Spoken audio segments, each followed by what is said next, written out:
எல்லோருக்கும் வணக்கம் நண்பர்களே. சந்தோஷமான செய்தி இருக்கு, துக்ககரமான செய்தியே இருக்கு. முதல்ல நம்ம எல்லாத்துக்குமே சந்தோஷம் கொடுக்கக்கூடிய ஒரு செய்தியை பார்த்துடலாம். அதாவது சைனாவை சேர்ந்த ஷாங்காய் ஸ்டாக் எக்ஸ்சேஞ்சினுடைய இண்டெக்ஸை தான் நம்ம பார்க்குறோம். SSC composite index. இந்த இண்டெக்ஸ் இன்னைக்கு ஒரே நாளில் 8% மேல் நோக்கி ஏறி வந்திருக்கு. மற்ற டீட்டெயில் பார்க்குறதுக்கு முன்னாடி ஒரு ஸ்டாக் எக்ஸ்சேஞ்சினுடைய முன்னணி இண்டெக்ஸ்களில் முதலீடு செய்யும் பொழுது அது கீழே கடந்தாலும் என்னைக்கேதான் ஒரு நாள் திரும்பி மேல் நோக்கி வரலாம் அப்படின்றதுக்கு ஜப்பான் ஷேர் மார்க்கெட் ஒரு உதாரணமாக இருந்தது. ஆனால் இப்போ நிறைய பேர் நம்ம பிறக்கல, அதனால் அது பல வருடங்கள் கீழே கடந்து மறுபடியும் ஏறி வந்தப்போ தான் நம்ம பார்த்தோம். ஆனால் இந்த சைனா மார்க்கெட் நம்ம கண் முன்னாடியே சமீப காலமாக இறங்கி கிடந்தது. மற்ற குளோபல் மார்க்கெட்ஸ் எல்லாம் ஏறிட்டு இருந்தாலும் இவர் 2021 24 வரைக்கும் சரிவடைஞ்சு இன்னைக்கு ஒரே நாளில் 8% எகிரி மேல் நோக்கி வந்திருக்கான். ஆக மொத்தம் இந்த ஒரு வருஷ பீரியடில் பார்க்கும் பொழுது ஒரு சில நாட்களுக்கு முன்னாடி தான் லோ ரேட்டில் ட்ரேட் ஆகிட்டு இருந்தான். இன்னைக்கு எடுத்து பார்த்தா இயர் ஹையை தாண்டி ட்ரேட் ஆகிட்டு இருக்கான். ஸோ சைனாவுடைய எக்கனாமி ரிவைவ் ஆயிரும்னு சொல்லிட்டு இந்த ஹாங்செங் இண்டெக்ஸ் அவனும் இன்னைக்கு ஒரு 2.25% ஏறிட்டான். இவனையும் ஒரு வருஷ பீரியடில் பார்க்கும்போது நல்ல 15,000க்குலாம் ட்ரேட் ஆகிட்டு இருந்தது. இன்னைக்கு 21,133 பாயிண்ட்ல ட்ரேட் ஆகிட்டு இருக்கு. ஆகவே இந்த சைனா, ஜப்பான், ஹாங்காங் இந்த மூணையும் நம்ம உதாரணமாக எடுத்து பார்க்கும் பொழுது நம்ம இப்போ பீக்கில் இருக்க நம்மளுடைய எக்கனாமி, ஒருவேளை நம்மளுடைய மார்க்கெட்டு இவங்கள மாதிரியே என்னைக்காவது ஒரு நாள் கீழே போய் விழுகும் சமயத்தில் ஒரு 4-5 வருஷமோ 10-15 வருஷமோ கழிச்சு மறுபடியும் மேல் நோக்கி வரக்கூடிய வாய்ப்பு அப்படின்றது இருக்கு. அப்போ எஸ்ஐபி வழியாக அக்குமுலேஷன் பண்ணிக்கிட்டே வரும் பொழுது என்னைக்கு இருந்தாலும் ஒரு நாள் இண்டிசஸை பொறுத்த வரைக்கும், முன்னணி இண்டிசஸை பொறுத்த வரைக்கும் லாபம் வரக்கூடிய வாய்ப்பு தான் இப்போ வரைக்குமே இருக்கு. நண்பர்களே, இந்த அக்டோபர் மாதத்தின் முதல் ட்ரேடிங் டே. ஆனால் யாருக்குமே சந்தோஷம் இல்லை பெருசாக. ஏன்னா மார்க்கெட் இன்னைக்கு கொஞ்சம் மேல் நோக்கி ஓப்பன் ஆகியிருந்தாலும் இப்போ எடுத்து பார்க்கல 15 பாயிண்ட் மைனஸ் அப்படின்ற மாதிரி தான் ட்ரேட் ஆகிட்டு இருக்கு. இருந்தாலும் ஒரே ஆறுதல் என்னன்னா போர்ட்ஃபோலியோ பாசிட்டிவ்ல ட்ரேட் ஆகிட்டு இருக்கு.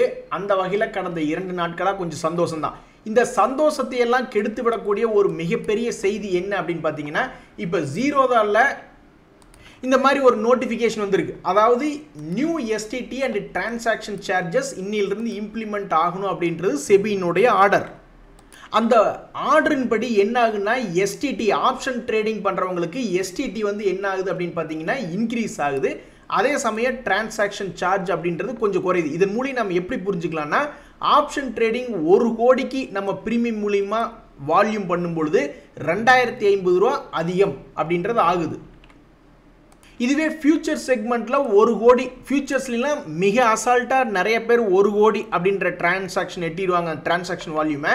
ஸோ அப்போ வந்து 1 கோடிக்கு ஒரு 735 ரூபா அப்படின்றது அதிகமாகுது. அது மட்டும் இல்லை, ஜீரோதா என்ன சொல்கிறாங்க அப்படின்னா, எஃப்என்டோவில் அவங்களுக்கு ஒரு நல்ல வருமானம் வர்றதுனால ஈக்விட்டி செக்மெண்ட்டில் ஜீரோ புரோக்கரேஜ் அப்படின்றது கொடுத்துட்டு இருக்காங்க. அது மட்டும் இல்லை, எக்ஸ்சேஞ்சில் அவங்க அதிகமான டிரான்சாக்ஷன் வால்யூம் பண்ணுறதுனால அந்த ஸ்லாப் அதிகமான டிரான்சாக்ஷன் பண்ணும்பொழுது அந்த ஸ்லாப்ல எக்ஸ்சேஞ்சு கொஞ்சம் ரிபேட் கொடுக்குது. அந்த ரிபேட்டையும் வச்சு இவங்கனால ஜீரோ புரோக்கரேஜ் அப்படின்றது ஈக்விட்டி செக்மெண்ட் கொடுத்துட்டு இருக்க முடியுது.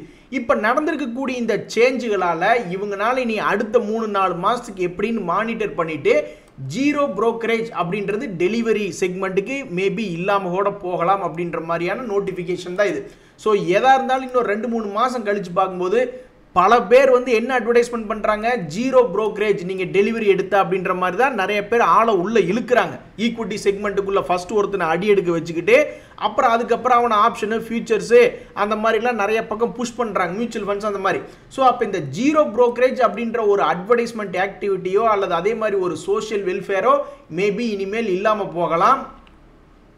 அதுக்குண்டான அப்டேட் நோட்டிஃபிகேஷனாகவே இதை நாம் எடுத்துக்கலாம். ஜீரோதா கிட்டிருந்து ஜீரோதா இந்த மாதிரி போட்டாங்க. மேபி இதே மாதிரி மற்ற புரோக்கர்களும் போட்டிருக்காங்களா என்ன ஏது அப்படின்றது பார்க்கணும்.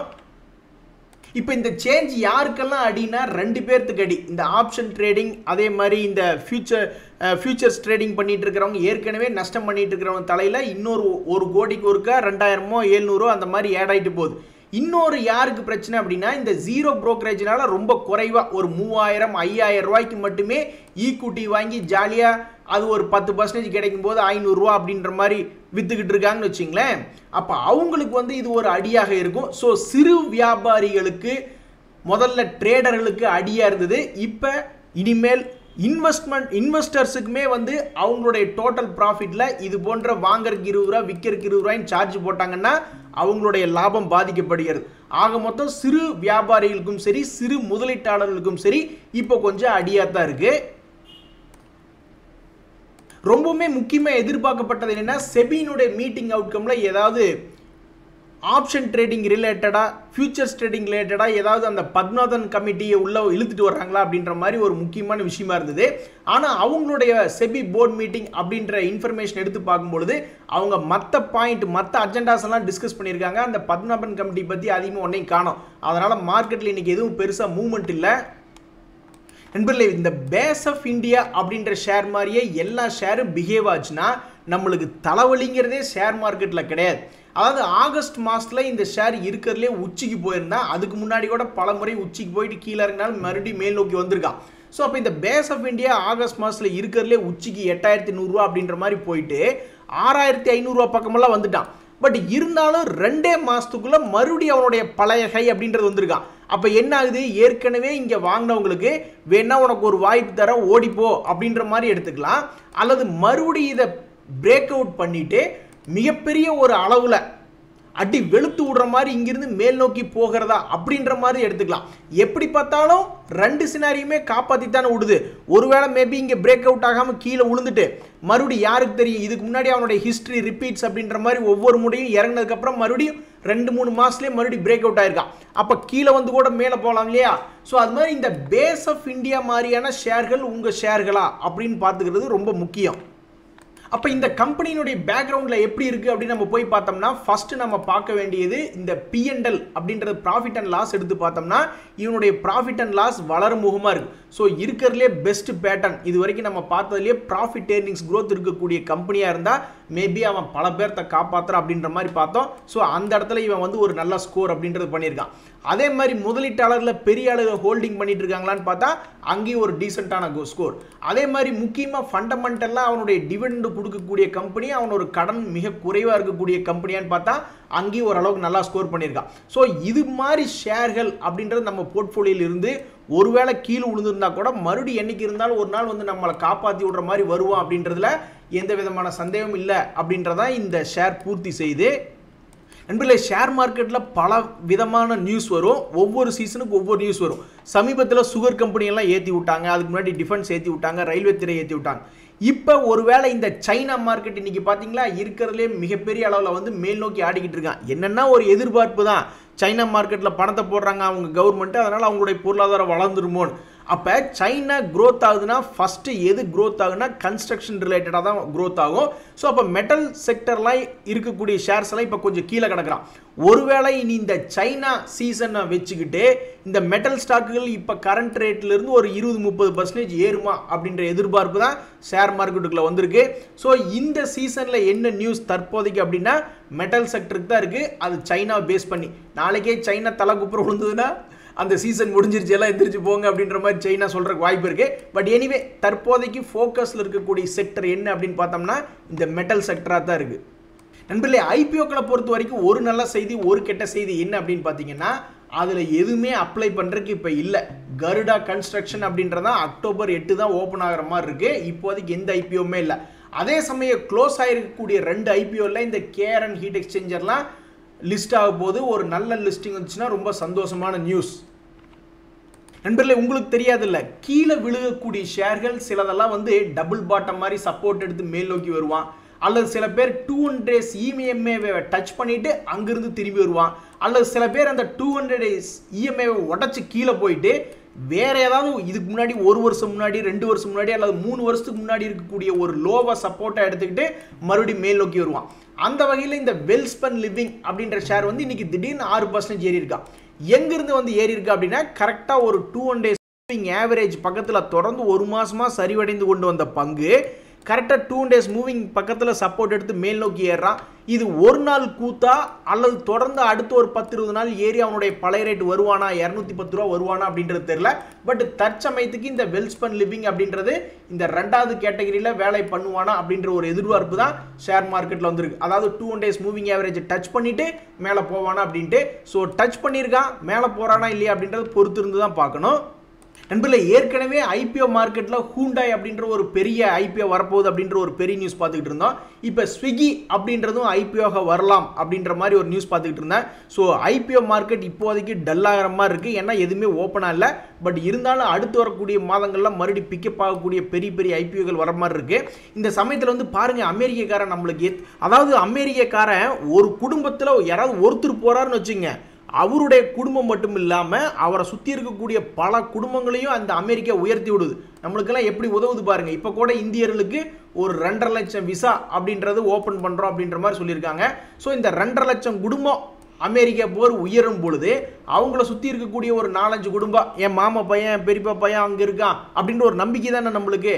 அப்போ கிட்டத்தட்ட 10 லட்சம் பேர்த்துக்கு மேலே இந்த 10 லட்சம் பேர்த்துக்கு மேலே இந்த அமெரிக்கா நம்மளுக்கு உதவி செய்யுது.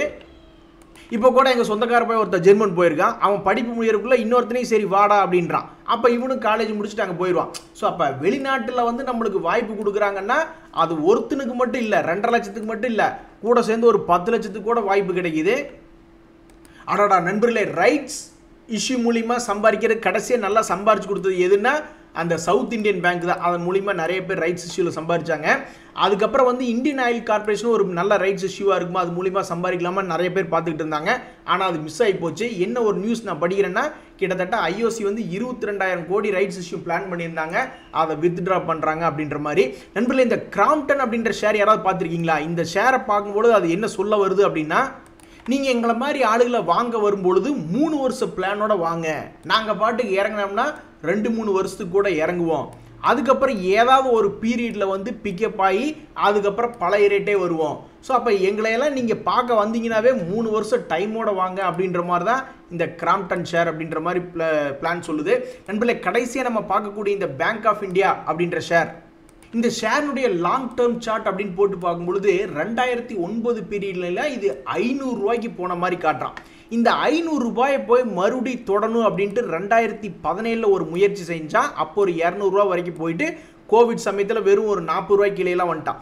இப்போ கோவிட் முடிஞ்சு 40 ரூபா ரேஞ்சிலேருந்து பிக்கப் ஆகி 111 ரூபாய்ன்னு வந்து அவன் முக்கியமான கட்டத்தில் ட்ரேட் ஆகிட்டு இருக்கான்.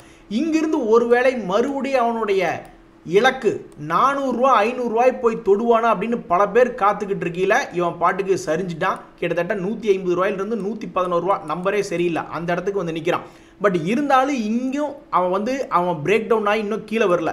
ஸோ அடுத்து வரக்கூடிய மாதங்களில் தயவு செய்து ஓம் முருகா எங்களை காப்பாத்திரு அப்படின்ற மாதிரி இந்த ஷேர் ஹோல்டர்ஸ் என்ன நினைக்கணும் அப்படின்னா, இங்கிருந்து அப்படியே பிக்கப் ஆகி லாங் டைமில் ஒரு 2-3 வருஷம் கழிச்சு ஒரு 400-500 ரூபா வந்துரு அப்படின்ற மாதிரி தான் நினைக்கணும் அப்படின்றது என்னுடைய கருத்து. அப்படியே அது நடக்காமல் கீழே கோவிட் லோக்கு போச்சுன்னா இந்த ஷேர் இல்லாதவங்களுக்கெல்லாம் லக்கு தான். சரி, மறுபடியும் 40 ரூபாய்க்கு வந்தால் பிடிச்சிக்கலாம் அப்படின்னு அவங்க காத்துக்கிட்டு இருப்பாங்க. ஸோ ஷேர் வச்சிருக்கிறவங்க நினைக்கிறது நடக்குதா, இல்லை ஷேரை புதுசாக வாங்கணும்னு நினைக்கிறவங்க நடக்குதா அப்படின்றது ஒரு 2-3 மாதத்துக்குள்ளே தெரிஞ்சிடும், அல்லது ஒரு 6 மாதத்துக்குள்ளே தெரிஞ்சிடும். இன்றைய தகவல் அனைத்து உங்களுக்கு உதவியாக இருந்ததுன்னா எனக்கு சந்தோஷம் தான். ரொம்ப நன்றி, வணக்கம்.